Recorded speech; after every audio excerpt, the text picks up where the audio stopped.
ꯍꯧꯈꯤꯕ ꯊꯥꯁꯤꯒꯤ ꯅꯤꯄꯥꯟꯒꯤ impact TV programme ꯂꯣꯏꯁꯤꯜꯂꯛꯄꯗ ꯊꯣꯛꯈꯤꯕ ꯊꯧꯗꯣꯛꯇꯨꯒꯤ ꯃꯇꯨꯡ ꯉꯔꯥꯡ ꯅꯨꯃꯤꯗꯥꯡ ꯑꯊꯦꯡꯕꯗ ꯕꯤꯖꯦꯋꯥꯏꯑꯦꯝꯒꯤ ꯌꯨꯠ ꯂꯤꯗꯔ ꯑꯃ ꯌꯥꯎꯅ ꯕꯤꯖꯦꯄꯤꯒꯤ ꯁ꯭ꯄꯣꯛꯄꯔꯁꯟ ꯑꯦꯝ ꯁꯨꯔꯦꯁ ꯀꯨꯃꯥꯔ ꯐꯨꯔꯝꯕꯒꯤ ꯄꯥꯎꯅ ꯁꯣꯁꯤꯌꯦꯜ ꯃꯤडियाꯒꯤ ꯕ꯭ꯔꯦꯀꯤꯡ ꯅ꯭ꯌꯨꯁ ꯑꯣꯏꯔꯤ प्लेटफॉर्म अमदी स्टेज डिबेट तौनबगी महूत लुंफू मानब थौदोक असिमक्ति ख्वाइदगी लाइबक थीबनी असिगुंबा पामदब थौदोकसिंग अमुअन थोअनबिदनबा आरके प्रोडक्शन की माइकैदगिसु नोलुकना पाउजेनजरी ngasi अखन्नबा पाउदमखोल मियामगी डिमांड मतुंगिना मित्यंग तामिनरसी young and dynamic leader Ningthoujam Popilal की अखन्नबा इंटरव्यू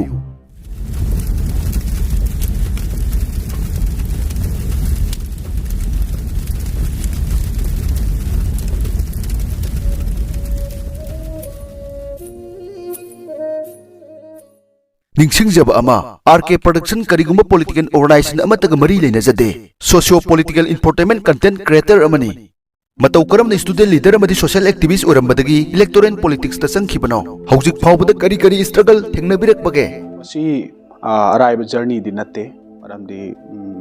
स्टूडेंट पॉलिटिक्स दगी अमुका सोशल एक्टिविस्ट ओइना लाकपा मणिपुर गी अखोइगी यामना सेंसिटिव ओइबा इश्यूज मयामदा अखोइ खोलाव कन लाउजकीबा इवन मदुगी सेंसिटिव ओइबा इश्यूज सिंगी मनुंग चन्ना अखोइना तौरुबा आंदोलन सिंगदा हाजन पुंजन बिगिबा कैसुम संगदा थमजन बिगिबा यामना अवाब जर्नी अमनि अराइब जर्नी दि नते तौबतबु हाइरिबा जर्नी असिदा कमदौना मसिगी थाकसिदा यौरइबनो हाइबा तारगदि मणिपुरदा लैरिबा नुंसिजरबा मियामना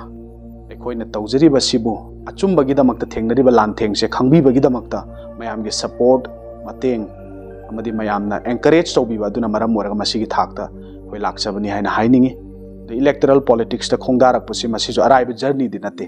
कैगिनो हाइबा तारगदि मयामनि हेना खंगनै इलेक्टोरल पॉलिटिक्स ता खोंगदारकप तारगदि बोट लेपमी हाइजिबु पैसा पाइबा कारबार चाउना तौबा करोड़पति तौबा ngamba नोंगै पाइबा फुटानी तौबा ngamba गाड़ी अचौबा थौबा गाइना दुम खंगना खन्नबनी अदुबु मदुगी तोंगानबा रोमदा पैसा लैतबा आई हंदकी 2022 की हंदक 12th Manipur Legislative Assembly election दा one of the poorest and the youngest candidate ओइना आई थोकजगिबनी आई सिक्किम ता लैतन थोकजगी मदु करिनो हाइबा तारगदि मयामदा लाइरबा मो ओइबा तारगसु नंगी विजन दो चुम्बा तारगदि अखोइ इलेक्टोरल पॉलिटिक्स ता अखोइ खोंगदाबा याय इलेक्शन अखोइ थेंगाइनबा याय हबदु उतपनि अदुगसु लोइनना नहा सिंगसि पॉलिटिक्स ता मरु ओइबा थौदांग लौबा मथौ ताइ होय हौग्रबा लीडर्स मयामना लैरिबा लीडर्स मयामना प्लेटफॉर्म मयाम अमदा लावी मदुदि youth are the future pillars नहा सिंग बखोइ सेमगदबनी नहा सिंग दमक्ता खोइ याय फननबगी दमक्ता होटनगदबनी तुंगी युम्बिरेल सिंग से खोइ सेमगदबनी न मयाम अम लावी अदुबु हाइरिबा लावरिबा सिंगसे अयाम्बा चिंद खक्ता स्टेज ता खक्ता बासन दा खक्ता प्रैक्टिकल याव द बोइना तवी मदु सिंगदो तुंगदा फ्यूचर दा समाज असिबु चलाय होगदबदि नहा सिंग से ओइबनिना नहा अखोइसु मसिगी थौदांग लौदबा यादे इलेक्टोरल पॉलिटिक्स ता बोट थादब खकनतना अखोइसु बोट लेपगा प्रजा मियामगी सेवा तौबदा अखोइ थौरांग तौदबा यादे हाइबगी आशादुदा अखोइ थोकजरखिबनि पॉलिटिक्स हाइबसिदा ngasi हौगलकलिबा नहारोल सिंगी रोल कयामुक मरु ओइबगे पोपिलाल इसागी ओइना पॉलिटिकल कैरियर के पर्सनल कैरियर के करीदे खेदबिबगे नहा खुदिंग मक्से पॉलिटिकली अखोइसि यामने अवेयर ओइगदबनि मणिपुर दा नहा अयाम्बा पॉलिटिकली यामने अवेयर ओइबा हौरे यामना सेंसिटिव ओइबा हौरे कनाना चुमी कनाना लाली हबदु लोइनम खंगी करिगिनो सोशल मीडिया की असुक्की मतिक वास ओइगरबा प्लेटफॉर्म असिदा नैनरिबा तौनरिबा मयामसे मसिना खंगे लैबाक मा चलाइबा यूके बोइरो अमेरिका बोइरो फ्रांस बोइरो कनाडा बोइरो हाइरिबा लैबाक सिंगजे चलाइरिसे डिबेट न चलाइबने डिबेट तौनरगा लाउनरगा अरानबा पुथोकनरगा चलाइबने अदुबु मणिपुर सिदा डिबेट सीट तौनगरबसु पर्सनल गा पॉलिटिकल की डिफरेंस खंगदबा पॉलिटिक्स ता इन्वॉल्व तौबा नहा मयाम थोरकपसे मसि फ्यूचर दा तसेंगना अकीबा पोइ आइगी ओइनदी पॉलिटिकल गा पर्सनल की डिफरेंशिएट याम फजना तौजै आई मसि मेंटेन जो तौजै करिगिनो हाइबा तारगदी पॉलिटिकली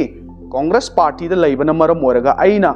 रूलिंग की मायोक्ता मखोइना तौरिबा प्लान एंड पॉलिसीज प्रोग्राम्स तुगी मायोक्ता आइना खोलाव मयाम अमा लावरमगनी अदुबु आई हाइरिबा होंगबा चावबा मीसिंग दुदि आई कैदोंगदे पर्सनल ओइना लौदे लूरिबदी बीजेवाईएम की द यावरिबा नहासिंग लोइनम हाइबा नतेको मसि हारगा BJYM की नहा लोइनम हाइबा नते यामना फबा लई अइंगोंदसु याम बाइना याम रेस्पेक्ट तौबीबा नहा सिंगसु लई अइबु नुंगसीना अइंगोंदगी याम नंगोंदगी अखोय तमजरीबनी हाइना हाइजबा नहा मयामनुसु लैतबा नते अदुबु नहा खरा लाना पॉलिटिक्स का पर्सनल की खेतनाबसे मसी मखोय भाप तादबा नहा खरा याउरी पॉलिटिक्स तौबा तारगदे को गुंडा तौगदबनी नोंगमई पाइगदबनी नोंगमई सटकदबनी मिंगोंदा नोंगमई कापथोकदबनी मिरक्ता मी फूगदबनी मिंगोंदा धमका तौगदबनी अखोयगी मायोक्ता nganगकपा मीदुदे अखोयना धमका तौरगा मदु किहनगदबनी खंगहनगदबनी हाइबगी रोमजिदो ने चटखरेबा पॉलिटिक्स इज धमका नतेबा पॉलिटिक्स से वजाव ngangbदु नतेबा पॉलिटिक्स से गुंडा तौबदु नते हाबनिदा पॉलिटिक्स से डिबेट तौनसी आंदोलन तौगदबनी स्लोगन लाउगदबनी कॉन्स्टिट्यूशन ना पीरिबा अखोयदा हक अदो मदु नियम Chumna अखोय fight तौनगदबनेबा लाउनगदबनी चैनगदबनी physical ओइना फुननबैदमक्ता personal ताननबैदमक्ता politics यावबो ओइरगदि मदुगी नहा सिंगदुदा अइना हाइजनिंगबसे राति थादोकपियु युमदा चरा वाला लैयो हाइनिंगेबा अंगांग मचागी कोक अमगा लोइनना रांति यावराबनिना अखोय गुंडा तौगेना थोरागदि मदुगी खेतनाबदो खितंग खांगनिंगे नाउसा अदना मसिगुमबसे तौबिगनु तुंगदा नखोयजो हौगलिबा लीडर अमनी मियामना येंगिबा नखोयजे मिंगसेल अमनी अखोयजे मियामना येंगेबा मिंगसेल अमनी करम मिंगसेन राजनीतिदा इलेक्टोरल पॉलिटिक्स थोराबा अखोयजे मिंगसेल अमनी मिंगसेल जिना अमक पंगक्ता गायरगदि हयेंग कोना तुंगदा पॉलिटिक्स तौरकदबा नहासिंगदुदि करम परानो नोइना तमहनिंगिबसे यू खरा थागा वजाव ngangbगी परादुरा नखोय तमहनिंगिबसे नोंगमई पाइरगा धमका तौबगी परादुरा नखोय तमहनिंगिबसे अखोयदे रूलिंग दा लैबनी हाना मी फुगाइबा फेसबुक दा कमेंट पीबा मी दा हल्लगा मयुम दा चंग थ्रेटन तौबा मसिरा क्रिटिसिज्म जो एक्सेप्ट तौबा तमगदबनी मी ना क्रिटिसाइज तौरकपसे एक्सेप्ट तौगदबनी क्रिटिसाइज तौरकप खुदिमा अखोयना धमका तौरगा फुगाइगदबनी हाना खल्लगदि अमुका नाइजरी पॉलिटिक्स थादोक पियु युम दा चरा वालगा फैजु छुपा तुम लैबियो हाना हाइदिंगेबा चाही याम नौरी चाही कुनगा खरख ngairiba nahasingduna madugi mentality gunda ras ki mentality ama lakpa taragadi karamba matamdano karamba nahana no khoi dik tamjadori base tungi khallaga haugatliba nahasing khallaga politics niyom tumna tauji debate taunasi launasi ngangnasi taubatabu personal di tanaroisi madu artha khangna satsi sarkar power haibase omor nate kuba khunamni omor oy hena khallagadi पिबा फमने है खल्लगदी नोंमदि मदु तुबा मतमदि इसा ख्वांग बो याम टेकनी हाबसे मसिगे आई warning अमा suggestion अमा आई मसि politics ता खोंगदारिबा नहासिंग दा पिनिगे सौखटप लेबाकी मतौ तमदुना नहा अमा ओइना अचौबा प्लेटफॉर्म कयादा पॉलिटिकल डिबेट अमदि पॉलिटिकल डायलॉग तौबगी महूत पॉपुलर की ओइना सु पर्सनल वीडियो किया उजै मसिबु असेंबा राजनीति की खुदमला मणिपुर खुनाई मैतै खुनाई जिदि थक्सी खासिदि हिंगबा खुनाई नि अहलमन थक्खा खंगना चटकदबनी अदो अहलमन थक्का खंगना चत्तबगी फिबम अमा हेक्ता लाकपा धमकाजे खर कल्ली धमकाजे अदो धमकादा कीगदब मीदे अखोयदि नत्ते अदुगा मना मोइना तौरगदि याबा मोइना तौरकपगी रेस्पॉन्स ता मीना पिरागदि खोइदौ थिटना सावबा मसिनेबा थक्सी खासी खंगदबा हाइसे क्रिटिसिज्म एक्सेप्ट तौबा हितबा हाइसे अदुदि नोइ तौरुनुदना नोइना तौरागदि मदुगी रेस्पॉन्स ता मीना पिरकपा हाइसे हौना सानेबा आइगी मायोक्ता मगोय तौरे पर्सनल अटैक तौविको पॉलिटिकल दि हाइत्रबनिना एनी पॉलिटिकल ग्राउंड नैनसी डिबेट तौजे हादि कीरे थोकप तल्ली तौसिना मदुदि तल्लबनिना पर्सनल अटैक तौवेब मदु करी करी वीडियो का थागतना अदुदा माना तौरीबा फजदब नेचर तंबी ताकपीदब मानब नेचर दुगी रेस्पॉन्स ता कनागुम होंगबा चावबा मना येंगनिंगमंदबगी पिरकप रिप्लाई ददि मोय सावरगा सेंगदोखहंदना हा फुतानी तौदना धमका तौदना किहंदना तौवेबा मसिनेबा मखोयगी नेचर से अदर सिदि असेंग गणतंत्र चटप लेबाक मद तौगदबा पॉलिटिक्स की नेचर नते हाबनिदा अदो आइखोयगी ओइनदी इसागी जेन्युइन ओइना इसागी अकाउंट दे खोय फाइट तौरिसिने still we are not in power अदु बाउदा खोय फाइट तौरिसिनेबा करिगिनो मसिदा कीबा मथौ तादेबा अचुंबगी दमते सिगनी अचुंबगी दमते हिंगनी अचुंबगी दमते खोलाव लावगनी हाबिदुनी अदना नोइना तौबदा यारगदी मीना तौबदुसु खरा एक्सेप्ट तौ मीना काउंटर तौरपदुसु एक्सेप्ट तौब तमु ओकप तमु हाइना हाइनिंगी अदु नतना नोइना तौब खुदिम याव अतै नोइना तौरपदि अखोय लेमना थारोय मोय यूथ की कांगू सिंग खरा लैबनी मखोयगी मायोक्ता खरा nganगगदी नंग लेरमो लेमना थारोय ना comment yam हनब लैबनेबा adu karira di khutauno haibnida ima ipana adumaina mi dhamka tawna mama ampa ga luna tawramdau mandi ko aidi mama ampa ga je kona oles home daga thammaga ne hannaga yengbi da chaka pija da thamga mi ngakta mansalabni moje kibu kisale leimina ga ko manipur ji hingmina ga kisale aba aduna karigi damakta adumba personal tawrina hoi miyam je kinare naha singja achumba oiragasu ngang ba kinare karigi kirino hek ngang obom tamda phajan punjin mi ba tawbanina adubu Popilal aigi oinadi youth congress akhoi gi oinadi political ga personal gi khetna ba se akhoi gi ahal laman leader sing na su phajana tambi takpi personal gi oina debate tawna gi ba taraga su natraga political gi debate tawna ba taraga su hairi ba hong ba chawba do personal oina akhoi lauraga nang lemna tharo yab de akhoi kaidongai danga siju season dri matung tarak pada akhoi mingon da personal attack natraga personal gi oiba dhamka tawbudre akhoi kaidongai da madugi intent sana akhoi da leite habdo phongdok chani Manipur Pradesh Youth Congress na paisa piduna miyoi khara neklaga BJYM gi mayokta social media da toina comment tohalli hairi masi kadai phawo chumbano karamba ground da mi thadoga BJYM or moigi aduda president do khoina troll tawna thamdoino akhoi di paisa paiba mi nate mi kaya no khoina nek toisibu farene mi manga je troll tawnadam ne lising kaya ani ahum haiba mi manga lising traunga kaha se moina tawba potune akhoi da huji moina thangjali ba maral se moina tawrapa khudingmak akhoi da maral thangjan jabai wane ba adudi YouTube ta Facebook ta comment 100% da 90% thina ngangi budubu madu congress na paisa pi ra nganghali ra ju hangninge ba adumba immature oiba statement do thambi ganu political party amagi youth wing amagi leader sing oraga adugi comment yamna immature oiba bhab ta daba manba raniti khangdaba adumai comment thambi ganu nokpada sini mi na nokadaba thabak tungdane na maning mamang oye ta nokhaugadaba comment tudi aduma statement tudi thambi ganu haina haijaningi aduna masigi allegation moina tawboram gani congress ki mayok ta or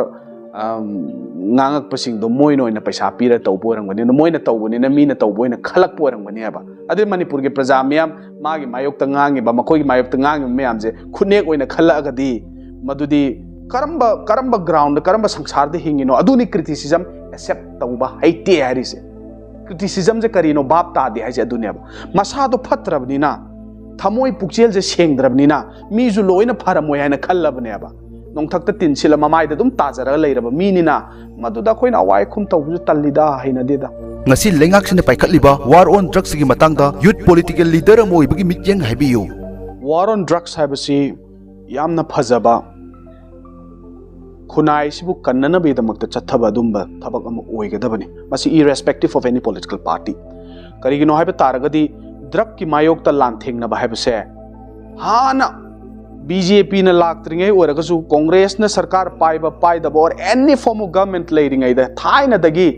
maira paibi mai ben singna laikai da khunda club da nisagi mayok ta leptu na laabani mase war se dum Manipur da chatharaga laabani any corner of Manipur da aduna war on drugs hairibasida aikoi Manipur praja khudingmak la kunthra khara hendo henjin leiribu khudingmak se akhoi responsible citizen amo oina khoi masi thengai na ba mathau tai adu khoi ni kiri badi drug karbar tawraga paisa pai hauna na bagi asha da bot lep na na ba kan na bagi dam ta paisa tanjan da ya de na drug chauna karbar tawriba aikoi ina khunau da ya de mi gi macha manga ga ju aikoi icha manghaudraga loire hana khalakpa aikoi khunai si da khukan pangan ba even political leaders mayam am thorak da nate masidani aikoina war on drugs paliba sarkar sina chathari bisida praja myam na nungnang bala ibse karigi nungnang libno masi aina discussion mayam da ju phongdokhre nungnang libse karigi no haragadi BJYM na makhoina police team ga tied up tawraga chathagiba war on drugs ki manung channa red chathaba drug phagat pa mayam da khoi appreciate tawdabdi natte adubu makhoina tawribadugi marumda Mantripukri gi Friends colony dagi yamaba drugs paisaga konana ayamba senpham ga konana phagiba mi singdo nongalaga thador e habdudani praja myamna war on drugs habase sarkar jina tawrak pasida doubt leiribase अदुगा सुलोइना हुजिक जौगी sensitive ओइबे issue यामलबा drugs की मागी case नि at the same time 2019 गे ना लांद्रगदि करोड़ चमरी मुक्की म्यांमार नेशनलिस्ट अमदगी फागिबा यामलबा ड्रग्स मदुगी इश्यू कुइद्रिबदा कमांडो पर्सनल मंगा अखोगी पलेलदगी फागिबा ड्रग की इश्यू मसीना प्रजा मयाम द डाउट लेहल्ली मयाम की खोलाउदो कांग्रेस पार्टी न पुखली मदुदी CBI द मसी सिनबियो CBI द सिनौ हाइबा मतमदा याद्रिबसिना ताकपदी करिगुम मनुंगदा हिडन एजेंडा लेब्रा हैना मयामना हंगनैय मिपुम खुदिमकना हंगनबनी फोंगना हंगबा ngamba कीबगी वानी अदु मसीगी वॉइस अद कोई कांग्रेस पार्टी न ओइबनी अदुदनी वार ऑन ड्रग्स सिदा थीमदी यामना फजबा थीम यामना फजबा तारगसु हारिबसिदा क्लियर कट ओइना खोंथांग सिंग असे पाइरक्तबना मरम ओइरगा प्रजा सिंग डाउट लेहली मसीने खोइना पाखलिबसे अदुगा नहानगी पोपी अंथत पचतपदा VDF पर्सनल प्रेमानंद असी हक्चांग ओइना फंगिबा हाइबसे मसी माना मसागी ड्यूटी तौना तौना थवाई थागिबा हाइबसे मसी मणिपुर की इतिहास दा मुत्पा नाइरोइदबा अराबा मुकने इरगा थमौगदबनी अदो मसीदा होम डिपार्टमेंट की सरकार असिगी असोइबा लेते हाइना हाइबदी यारोय करिगदमक हाइबा यारोइदौरिबनो पोपी यान बचत पाइजे मी मंगा तरादी चटपो ओरंगनी थाजदे मी फन्याम चलमगनी पुलिस की टीम BDF मयामम पूरक चटलिबनी अदुबु पोपी यान हारिबा VDF पर्सनल प्रेमानंद से मांग रहे ना हायरे प्रेमानंद से मांग रगदी नुमित्तुमक्तदा कन्न थीरगा अहेन बा एक्सटर्नल फोर्स मयाम थाजल थीबदी करी काय हबनिदा थीदे चेकमोक लाउदे अखोइगी honourable MLA Shri Okram Surya Kumar नसु house सु पुथोकपी CM मसामक्तसु मांग तोइना चलगा मदुगी ग्रीवेंसेस तो पुखली फैमिली मयाम का अदुबो ऑनरेबल ओ सूर्य कुमार दी मादी मीडिया दा माना असी तौए अदु तौए ने एक्सपोज तौगदब मीदी नते मागी तौबम थोपनी ओम चुमना तौबनी मसी कांजिदा पी हुजिकी VDF पर्सनल प्रेमानंद से थीजनबा नुमित फनाम हौरे थीबा खोटपा कई चेकमोक लाउद्रे अदु कांदा नेग्लिजेंस अमा सरकार की तरफ तगी लाकपदो मदु उरकपदगी प्रजा मयाम जिनि इहौ हौरकपनि बन हौरकपनि अब नुमित हप्ता अमा हेलब मतुंग द बन हौर अकांदता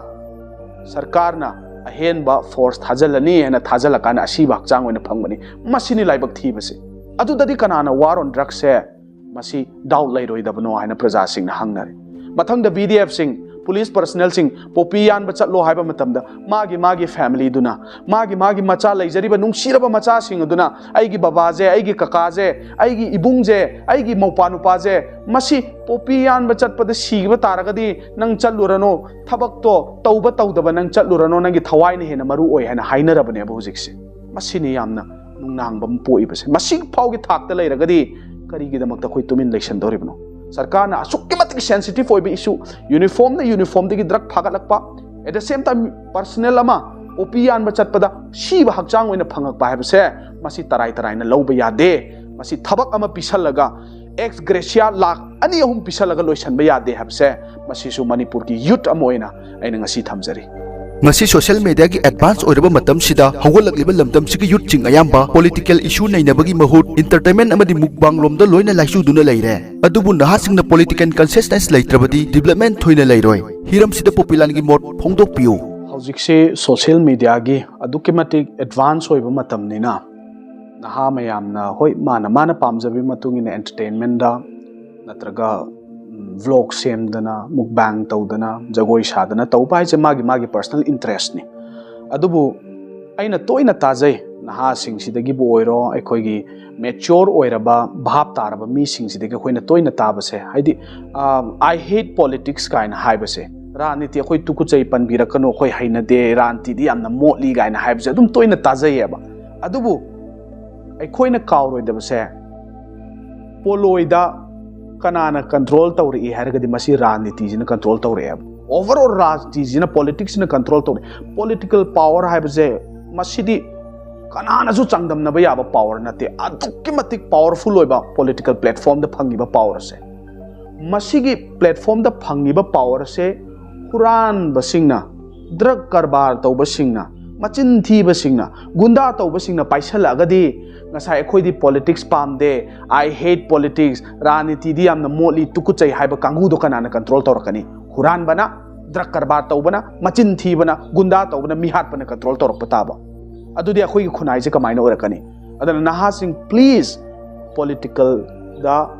thawai yaude interest oide hoi directly involved tawba tawdabduna amani adubu isa isa gi oiba political awareness di phajana laimina si habdo masi haini political party amaga yetna rakpa matamda taning dreno ya adu ada madusu haibi gano tabiu kanana chumi lali hado adom decide to be maramdi adom se responsible oiba citizen nasa gi voting right phangakadaba citizen amasung phangiba citizen ni haja khoina kawroise ai khoina vote thadara gani khalak toise adudi matik charaba lairi laisu hairiba naha sing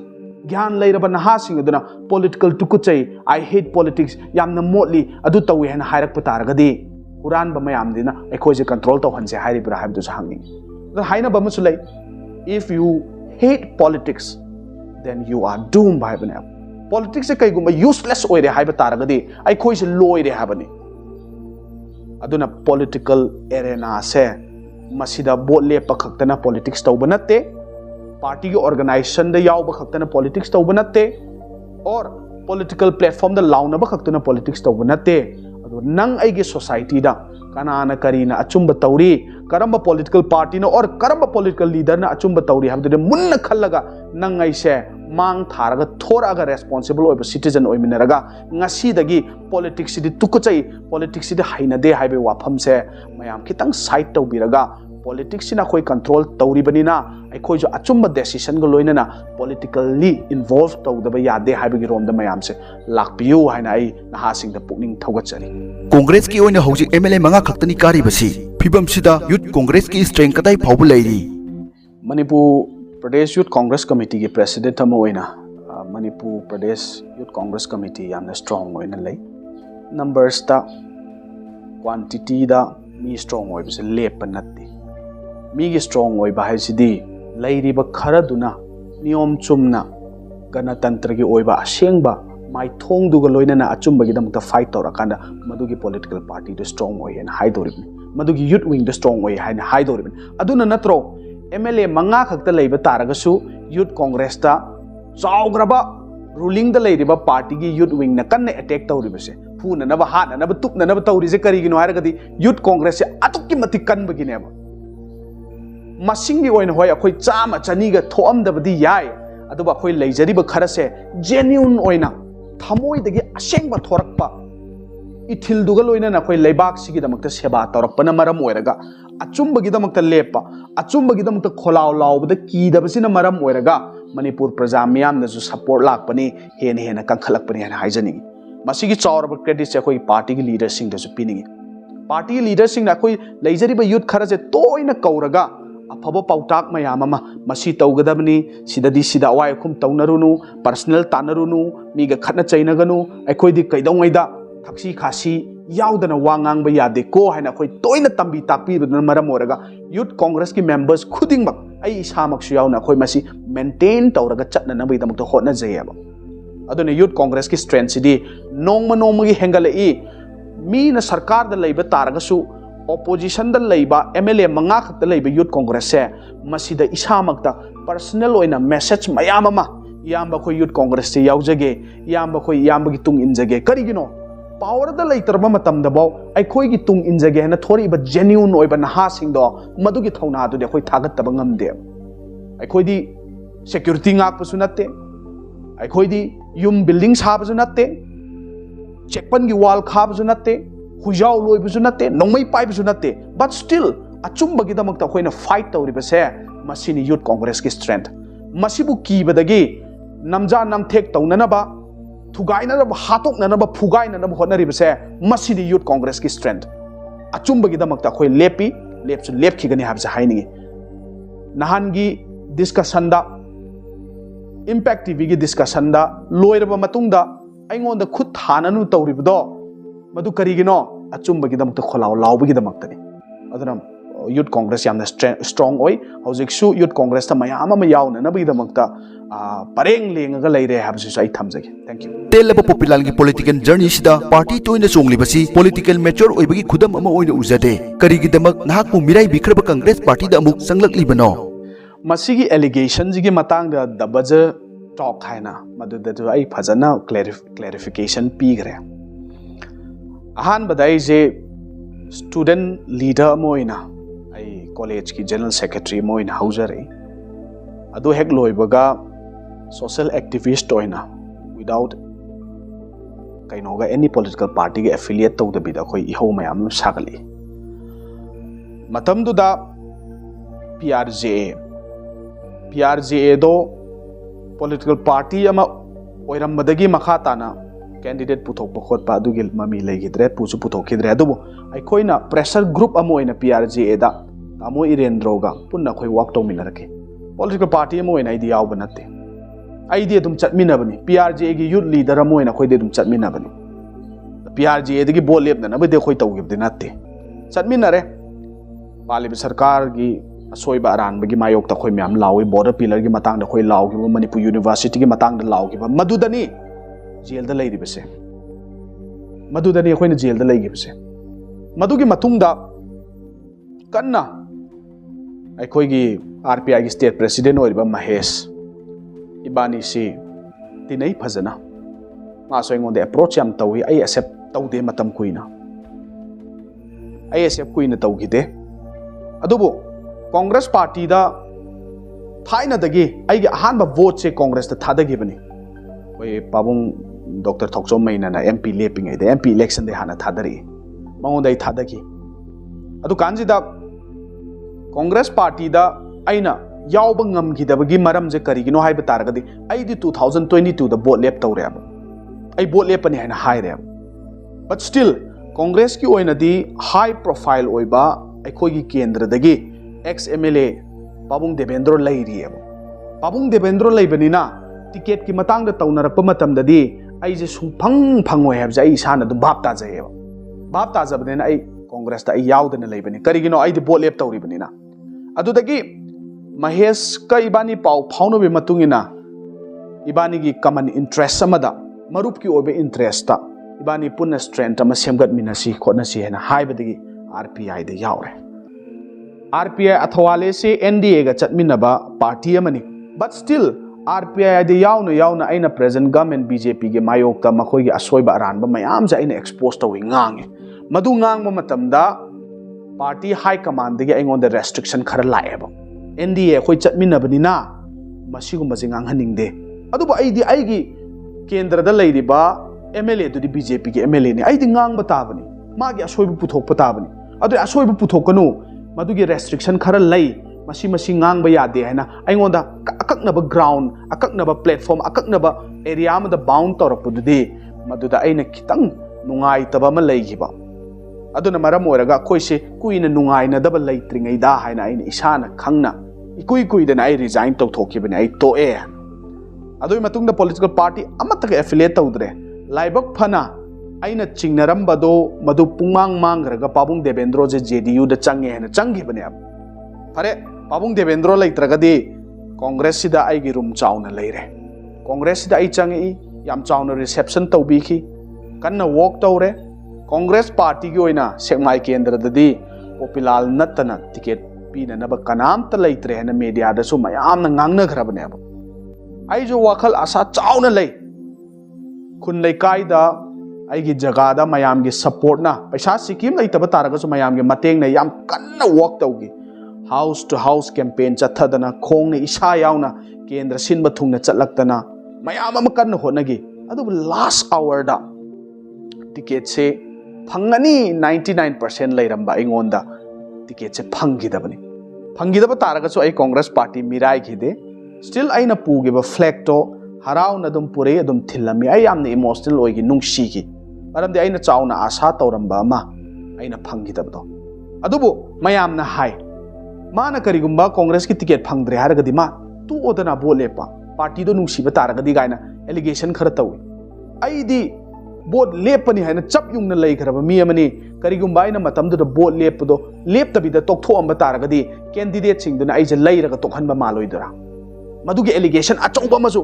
आइगी future career हौरअमदाइदुदा vote लेपननबगिदमक्ता आइगी campaign लोइग्रबा आइगी वारी लोइग्रबा मतुंगदा आइना boat लेप तोए हाइबा तारगदि आइगी workers मयामदुदि कायदा चटकनी मयामदुना आइगोंदा तौरकदबा प्रेशर तुंगदा आइजे थाजबा याबा मी ओइरो ओइदबगी ममीदो मदु उरकपदगे अखोय केंद्रगी मियामगा तानरे कमाय तौसिगे सुंबा लई अखोयसिबु मनिंग हल्लसिरा नत्रगा अखोय खोंजंग चंगजिनगिसिरा हाइबा मतमदा केंद्रगी प्रजा मियामना मनिंग हनबा यारोय यू हैव टू फाइट मरमदि नंगी दमक्ता अखोय सिरजु सिगनी नंगी दमक्ता हिंगजु हिंगनी ngasibaw from the very beginning ngasibaw अखोयना चलीबा जर्नी से बोट लेप तोकननबगी टिकेट फंगदे हना नंग तोकथोकदरा हायना क्वेश्चन मयाम तौनरपदगिने अदुदा इंडिपेंडेंट ओइना फाइट तौननब तौरकानसिदा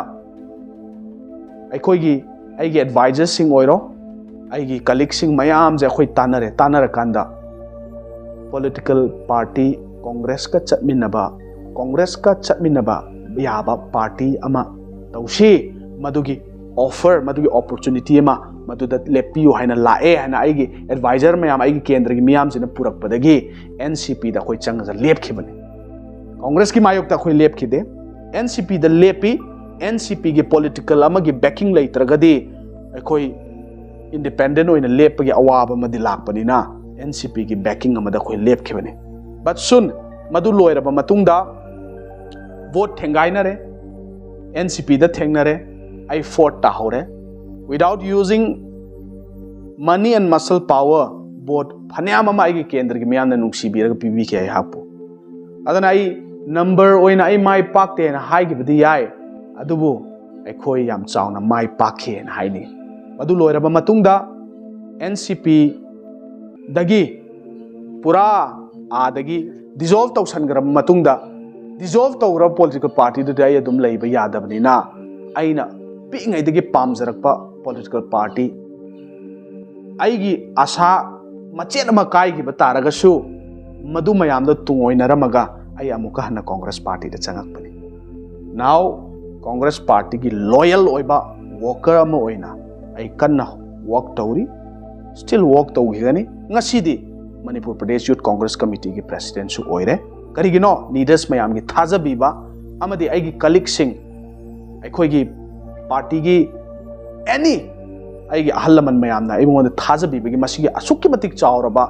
थम्मसे असुक्की मतिक चावरबा प्लेटफॉर्म से सिनबीबने आइना आई मसिगी क्लैरिफिकेशन से थमजगे थैंक यू इम्पैक्ट टीवी की मनुंग हुट प्रोग्राम लोरकपदा थोकिबा पामदबा थौदोक्तुगी मतंगदा करी वफम थंबिनिंगी इम्पैक्ट टीवी दा थोकिबा थौदोक्सिगा मरी लेनना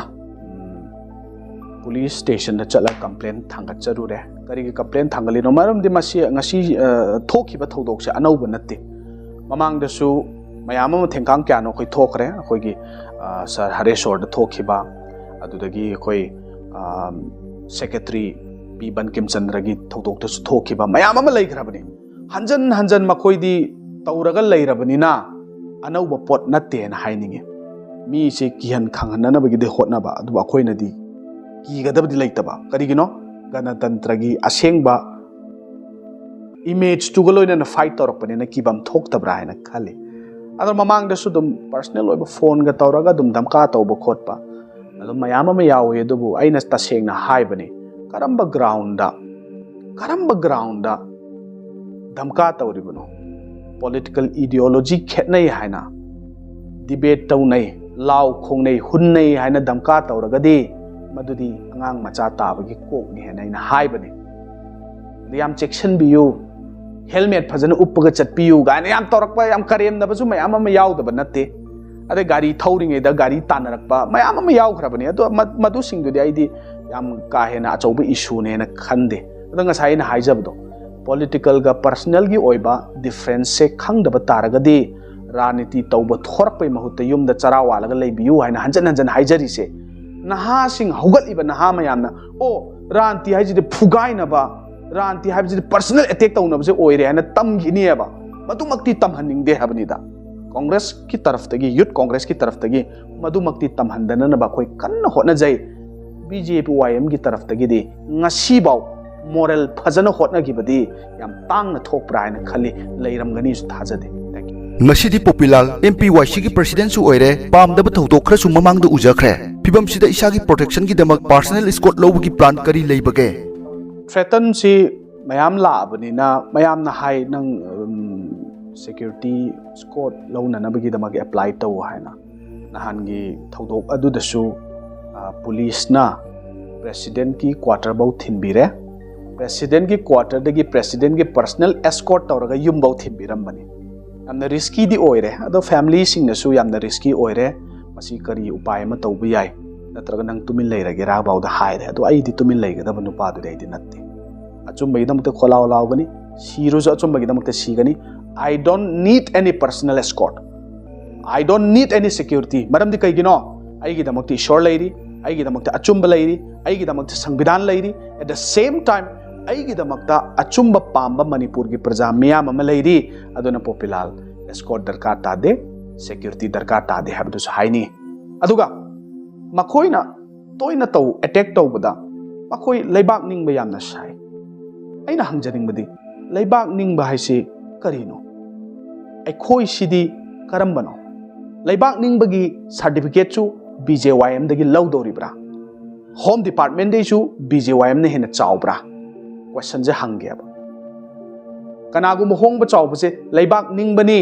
laibak nungsi bani laibak ki damak to khotna jabani haibagi certificate se BJYM dagi law doribra haibagi question je hangningi karigino laibak ning ba haibsidi miyam gi praja gi seba tawbu to khakta laibak ning ba natine laikai du da khundu da angang mayam ama khomjalaga laik taiba mi du laibak ning de haiba yadoribra laikai du da khunna du da samaj ki damakta afaba tawriba mi madu du laibak ning de haiba yadoribra mi gi anaba da chelaga seba tawbiriba mi ngonda thabak piriba mi gi damakta yai phanana gi tawriba mi sing du di phongna thoktabadina laibak ning de haidoribra haibu hangning eba laibak ning bagi matang chi su yamna makoi khakta laibak ning bani na khallagadi noi mari manga kha laibak ning ba khara khak hing hauro aikoi laibak ning da ba man bai khoi sidi kaida no ma mars tara jupiter dar chakha gi hainingi miyam gi mit na kong gi damak achauba political debate ama laklabadi isagi phirep kari no haibiyu debate ki matang da haipet pan gi baina su thengna jai do hujik su anytime akoi welcome tau jai any jaga any topic ta debate ko biro aikoi lak jagani debate tauna si tauba tabu nahan gi type ta nisa pasa chasalaga debate ngamdraga political debate ngamde hana physical attack tawna na ba tawbududi madu gi kok tu di thadok piyo hani anytime welcome tawjai aduna anytime BJYM ge president na kobiro mafam any jaga da kobirak pya any topic ta tawbu na saga ai ga oigadabni atopa mi ma hongba chawba tharak pya roi maramdi ibani aisu youth ki president oiribini na isama youth ki president oiribini ibani dum debate tawna badai thoina makai belaite na haijani loisilakpada Manipur miyam da youth leader ama oina kari paujal pibiningi loisilakpada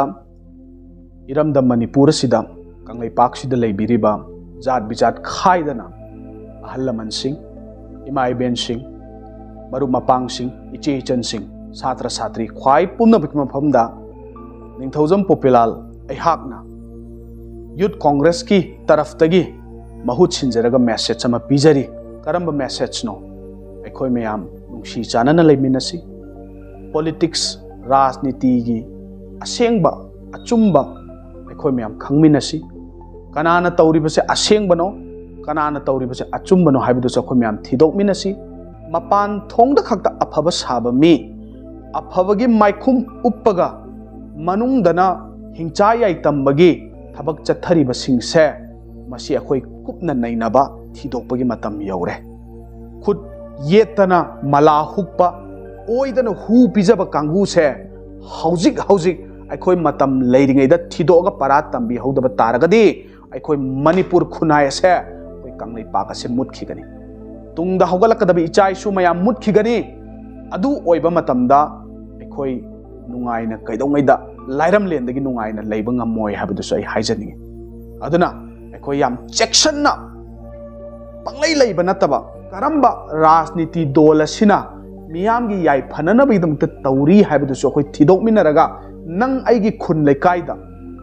aina leiriba mafam aina chatliba jaga aina thabak suriba mafam oiraga su mase akhoi toina nainadaba yade karigino maramdi masigi rajniti haribasina akhoi se khudum chalakpana maram oiraga fattaba rajniti tauriba mayam sina khudum chalakpa taragadi akhoi lekha takhigani masi lekha tadana nabagi damakta akhoi mayam section thorang ngasi dage han ꯂꯧꯃꯤꯟꯅꯁꯤ ꯍꯥꯏꯕꯗꯣ ꯃꯌꯥꯝꯗ message ꯊꯝꯖꯔꯤ ꯍꯣꯡꯂꯛꯂꯤꯕ ꯃꯅꯤꯄꯨꯔꯒꯤ ꯐꯤꯕꯝ ꯌꯨꯠꯁꯤꯡꯒꯤ importance ꯑꯃꯗꯤ ꯃꯤꯌꯥꯝꯒꯤ ꯗꯤꯃꯥꯟ ꯃꯇꯨꯡ ꯏꯟꯅ ꯚꯤꯗꯤꯑꯣꯁꯤ ꯁꯦꯝꯖꯈꯤꯕꯅꯤ ꯉꯁꯤꯒꯤꯗꯃꯛꯇꯗꯤ ꯃꯇꯥꯡ ꯑꯁꯤꯗ ꯄꯨꯝꯅꯃꯛꯄꯨ ꯊꯥꯒꯠꯆꯔꯤ